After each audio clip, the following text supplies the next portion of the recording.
In the year 1351, a young lady from Venice, Catherine Savonario, wrote her testament.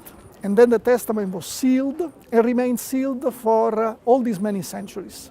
But now, for the first time, we have been able to read inside without opening it, thanks to the X-ray techniques developed by EPFL.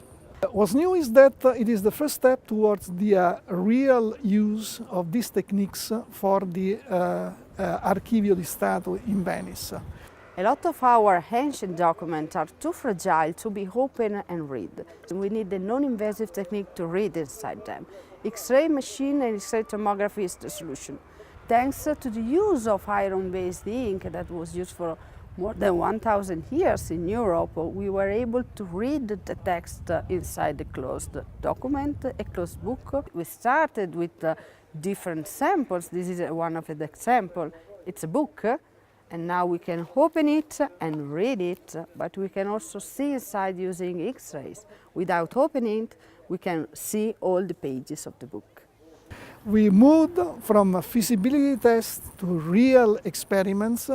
Then we went to this big book, which is also an important test because what you find inside the Archivio are not only small documents, but most of the items are huge volumes, the size of a table. And so we must be able in the future to look inside them. Inside the Archivio di Stato there is the history of Europe. Okay? Because Venice was a very powerful entity for many centuries. She controlled, for example, the international market of spice. And so by looking at the documents about the traffic in the port of Venice, we might be able to better understand the history of Europe. We really don't know why the document was never unsealed, and there are many like that in the Venetian archives. What we found inside were details, were facts. You can find names of many places in Venice that still exist.